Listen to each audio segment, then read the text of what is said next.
Hello, Grand Rising, everyone. Thanks for tuning Blaque in once again to Authentic Black Goddess TV. I'm your host, QueenAShakur, and this is your morning wake-up call. So as you're coming in, please feel free to go ahead and subscribe to the channel if you haven't done so already. Be sure to click the notification bell and click the word all so that you're notified each time the Queen Goddess goes live. Also, don't forget to follow me on Instagram at QueenAShakur. Also, please make sure you follow the QueenAShakur fan page. You can find me on Twitter at DGoddess27. All right, so let's see who is in here. Hello, Millie. Rain Love, October Opal, Conscious Outlaw. Misfits is in the house. All right.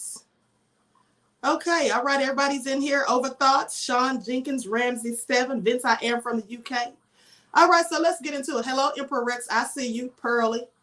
Shout out to everyone in the chat. Hey, Brianna and Sean, TC, Gemini. Shout out to everyone in the chat. Superstar Bella, I see you, beloved. Shout out to everyone in the chat and everyone tuned in to the Queen. So let's get into it. All right, 3 lives back to back, and I'm trying to stay on schedule. Okay, so let's go ahead and get into it. Let me make sure I have my story straight. Hold on. Okay. Now listen to this. So, a jail officer caught with a Confederate flag in her yard and also has a Confederate flag prom dress, says she's not racist. Now, a cop in Missouri has given a rather dubious explanation after a photo of her wearing a Confederate flag dress to her senior prom in 2013 was exposed. Sergeant Samantha Bell, a graduate of Wellington Napoleon High School, has worked with the Lafayette County Sheriff's Office for 5 years. Now, Sheriff Carrick Allenbaugh told the Kansas City Star that he had discussed Bell's past sartorial choice with her. Now, I want you to pay attention. He says sartorial, basically trying to say it was a joke. Said he had discussed this with her and added that our employee advises she was in no way making a racial statement by wearing this dress. Okay, she was simply stating her Southern heritage in memory of her deceased grandmother. He also claimed that she'd never received any complaints about Bell's behavior while working with the department. Bell's mother, Holly Pierce, told the Star that she made the shiny red dress herself and also thought there was nothing racist about it. The flag has been labeled a hate symbol by the Anti-Defamation League, however. Let me say this. I don't care what she said. I don't care what her mother who made the dress said, and I sure don't care what the sheriff said. You see, they're all on code, as per usual. So do you think they're really going to throw her under the bus and admit that it was racist? Of course it was racist. Anyone with sense knows that. And even if you thought that it was just for your heritage or history or whatever, well, you know that most people view it as offensive and as being a symbol of racism and hate. Okay? So could you imagine somebody from Germany coming over here wearing a swastika and just saying, oh, well, this is part of our heritage, and nobody's going to say anything? Nobody's going to get upset. Everybody's just going to say, oh, okay, well, then if it's your history, surely it's not racist. Do you think they would say that? Of course they wouldn't. So they can miss me with it. Misfit says they're all going to stay on code. Yes, this is what they do. Yeleda, I hope I said that right. I'm destroying your name. Yeleda says she was rocking her Confederacy, LOL, racist. Yes, Conscious Outlaw says exactly, Queen. Clearly that was racist. First of all, it had to be ugly as hell. A Confederate flag dress. Please miss me with it, okay? That was clearly racist. And here's the thing. She said she wanted to wear that in remembrance of her grandmother who had died. So I guess her grandmother was a starch racist as well. I mean, if that's the only thing she could come up with was to remember her grandmother by, was to wear a Confederate flag dress. Yeah. So her racism clearly goes way back in her family as far as I'm concerned. Okay? That's real crazy. So anyway, let's move on to the next topic. Everyone, please get the likes up. Please like and share. Subscribe to the channel if you haven't done so already. Okay?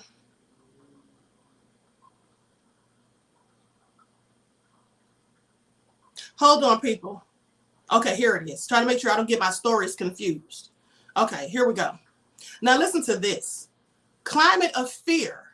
They say a Florida school district cancels a professor's civil rights lecture over critical race theory concerns. So they don't even want him talking about civil rights out of fear that he's going to say something that disparages white folk, something pertaining to their own history, no less. So this was in Miami. They said a Florida school district canceled a professor's civil rights history seminar for teachers, citing in part concerns over critical race theory. Now, even though his lecture had nothing at all to do with that topic. This is nothing more than people don't want the truth to be told. That's all that is. Pay attention. Now, J. Michael Butler, a history professor at Flagler College in St. Augustine, was scheduled to give a presentation on Saturday to Osceola County School District for the teachers. And this was about the long civil rights movement, which postulates that the civil rights movement preceded and postdated Martin Luther King Jr. by decades. Now, he said that he was shocked to learn why the seminar had been canceled through an email on Wednesday, but that he wasn't surprised because educators feel increasingly intimidated over teaching about race. Isn't that something? They feel intimidated over teachings about race, but they don't feel intimidated by hate groups, wannabe supremacists, an entire system founded on white supremacy, wannabe white supremacy. They don't have any problems with all of that, with Black people being disparaged and having anti-Black racism and all of that, having to deal with that, police brutality, killings of unarmed Black people by the police. They don't have any problems with any of that, but they have a problem with someone talking and teaching about race. Pay attention. So anyway, goes on to say, less than 24 hours before Butler was informed of the cancellation, a state Senate committee advanced legislation on Tuesday at the behest of Republican Governor Ron DeSantis to block public schools and private businesses from making people feel discomfort when they're taught about race. Here's the question I have. Now, they say they don't want to make these people feel uncomfortable when they're taught about race. Well, the question is this: why would you feel uncomfortable when you're speaking about race or when someone's teaching you and talking to you about race, unless you're a racist? That's what I'd like to know. And I would further like to know that when they have racist incidents on people's jobs, you know, like the one at Starbucks a couple of years ago when the two Black real estate agents were sitting there waiting, drinking coffee, waiting for their white real estate agent friend to show up, and they were put out. I think they were actually arrested.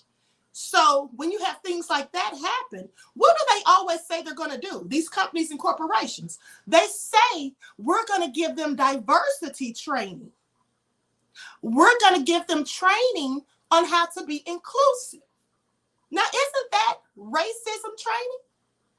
It's racism training, right? Because you're a whole racist. And so now they have to have people come in from another company, an outside entity, to come to their company to teach you, a racist, how not to be a racist. Of course, that never works because racists are always racist. That's just what's in the fiber of their DNA. But at the end of the day, they do say these things. So I want you to pay attention to that, how they're such hypocrites, because they sit there and lie and say, we're going to give diversity training. We're going to teach people to be inclusive and not to say disparaging things or not to be, showing bias against other people. We're going to have classes. We're going to have someone come in and teach them about all of this. But you can't teach them about what got them to be in need of diversity training. Because clearly what got them to be in need of diversity training is the racism that they already exude. It's the racism that this country has a history of. So how can you have one without the other? It doesn't make any sense, and they can't make it make sense. So it goes on to say that they don't want to make people feel discomfort. Let's just call it for what it is. They don't want to make white people feel discomfort. Black people are not going to feel discomfort any more than we already have throughout history. So they say when you're taught about race, this makes you feel uncomfortable. Now, DeSantis also wants to empower parents to be able to sue schools that teach critical race theory. I think that's really a stretch. Don't you all? That's really a stretch. Like, they want parents to be able to sue the schools for teaching critical race theory. The question now I have is, are they also going to allow these parents to sue the schools for requiring their kids to wear masks? I'm just curious. There's a lot of people who don't want their children wearing masks. And I'll talk about a case about that in the next live. But at the end of the day, are they going to let them sue for that too? Are they going to let parents sue for teachers harassing and bullying their children and being racist towards their children? I'm just wondering, where does it start and stop? They say that's a climate of fear, an atmosphere created by Governor Ron DeSantis that has blurred the lines between scared and opportunistic. That's what Butler said in a phone interview. Now, the victims of this censorship, he says, are history and truth. The end game is they're going to make teaching civil rights into critical race theory, and it's not. And I have told you all that. Critical race theory is a theory that's taught on a college level, okay? They don't teach it in K through 12. That's what they don't do. The only reason these people are trying to spew this narrative that they're teaching critical race theory is just to keep them from teaching the truth of a history in this country. Because this country has a whole history of racism, subjugation, oppression, police brutality, wannabe supremacy, and all of that. And they don't want those things brought to the forefront. They don't want people talking about it because they don't want their little kids to feel bad because of things that their ancestors and even their parents and present family members have done. That's just what the bottom line is. So anyway, I think this is all so ridiculous. Now, they go on to say that a spokeswoman for DeSantis, Christina Pushaw, denied the allegation and pointed out that DeSantis had nothing to do with the local Osceola County controversy, one of the most tangible examples of how the debate over critical race theory has reached public schools in Florida, they say. Now, they say critical race theory and factual history are two different things. The endless attempts to gaslight Americans by conflating the two are as ineffective as they are tiresome. That's what she said in an email. So just be clear, mix up teaching history with teaching CRT, that is dishonest. And it actually is. Because at the end of the day, like I said, they're two different things, and they're just trying their best to keep the truth from being told. That's what the bottom line is, the true history. So between local classrooms and the halls of the state capitol, public school administrators have been left to navigate tricky education policies intensified by state and national forces. Now, DeSantis, an early opponent of what he called critical race theories, or CRT, who also fined school districts over stupid 19 mask mandates, is running for re-election and is widely seen as a 2024 GOP presidential contender.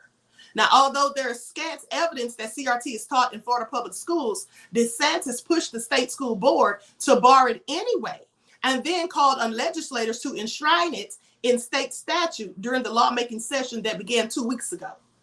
So he's trying to get himself in position to be a presidential contender in 2024.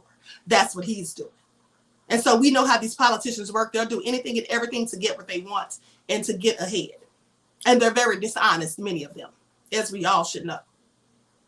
So other potential Republican White House hopefuls like Texas Governor Greg Abbott have also crusaded against CRT and school mask mandates, issues that helped propel Glenn Youngkin to the governor's mansion in Virginia last year. So CRT was developed in the 1980s as a graduate level academic framework to highlight and quantify the impacts of structural racism, including disparities among Black people and white people in policing and prosecution. It was rarely something that was likely to be discussed in a high school classroom. But the term has often been misapplied as a shorthand for the notion that white guilt was being taught in grades K through 12 in lessons about slavery, civil rights, discrimination, which are all core elements of the nation's story long before the advent of critical race theory in law and graduate schools. So basically, the things that they're trying to hide and the things they don't want applied, those things were already being taught, or those things were already being spoken about before critical race theory even became a thing in the 80s.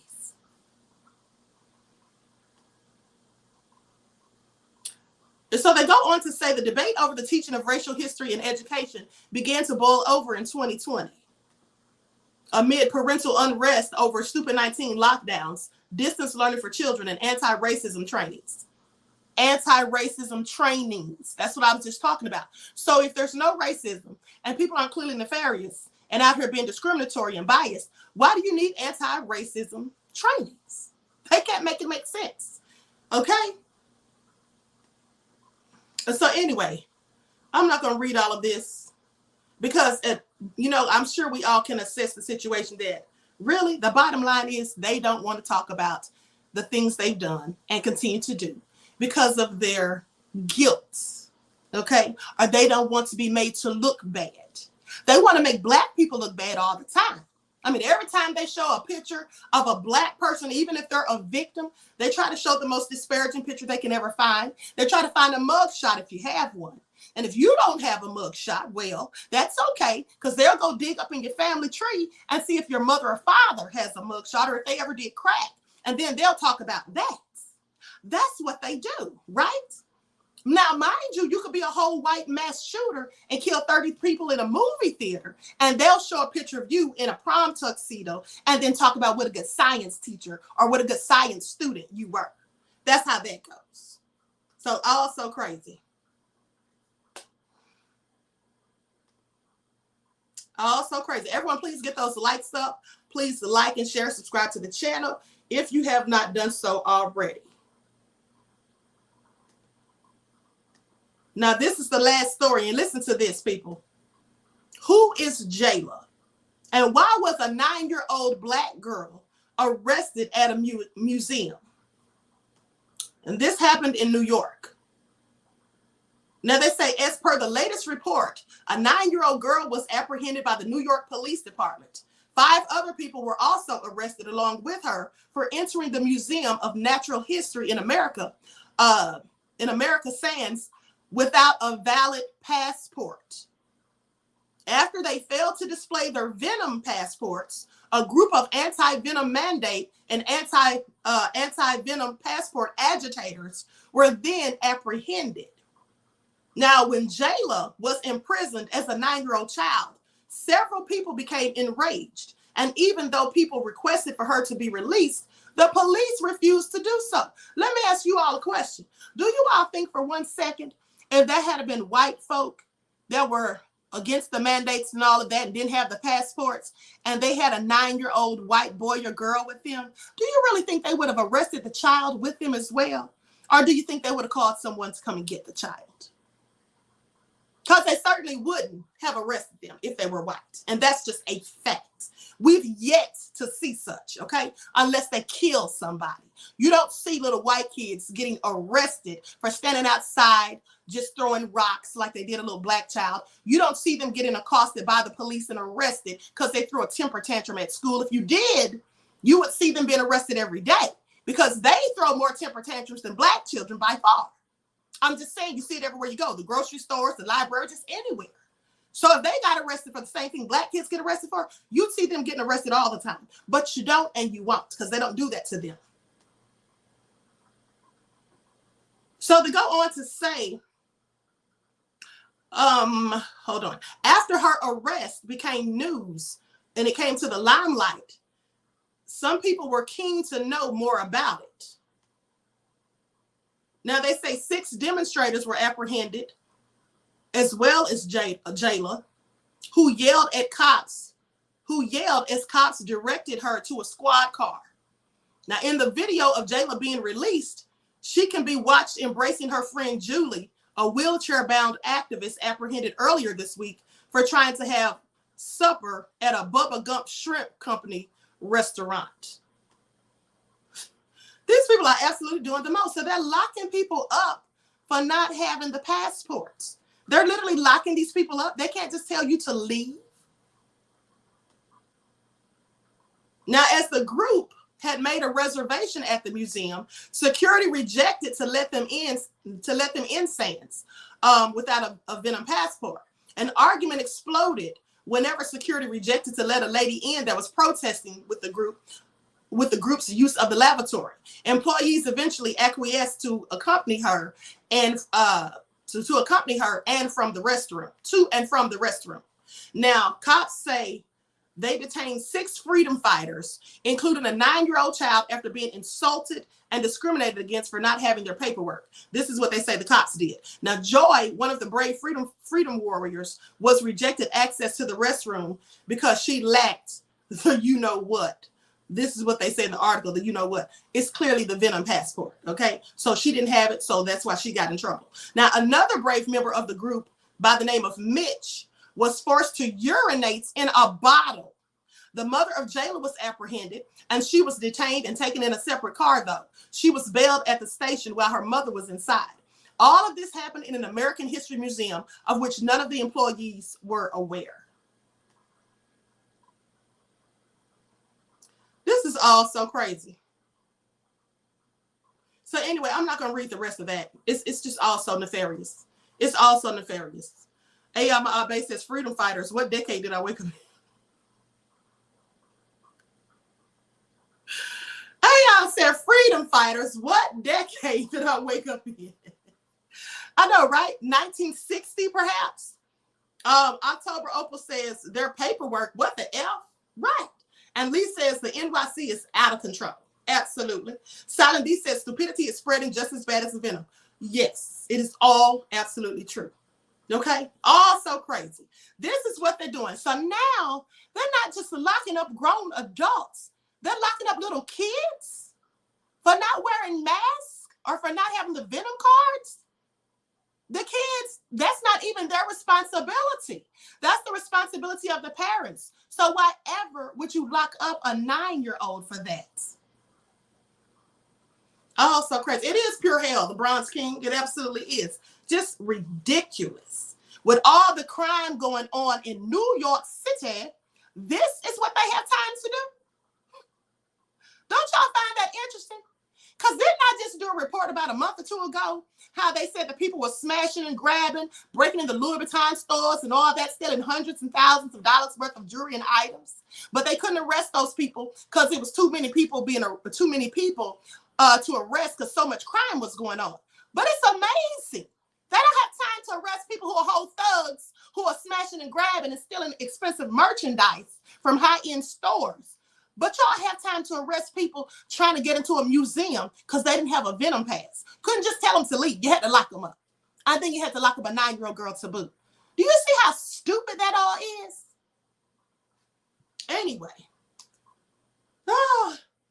JoJo Co says, mind control, extreme form of social influence used to indoctrinate an individual in the attitudes, beliefs of a group. Seen on Dr. Sean on the Etienne channel. Hope I said that right. You know what? That is what it sounds like. It's like a scare tactic. It's like fear mongering. So you don't get your Venom pass and you don't do what you're told, you're going to go to jail and you're going to get locked up and your kid's going to go with you. It's like a scare tactic, fear mongering. Because why is that even necessary or appropriate? Anyway, Millie said times are changing. Yeah, they are. Anyway, with that all being said, I'm going to conclude this broadcast because now's the time to start my next live on the QueenAShakur TV show. And so with that all being said, everyone please like and share this video. Subscribe to the channel if you haven't done so already. And I hope to see you all in the next chat. Peace.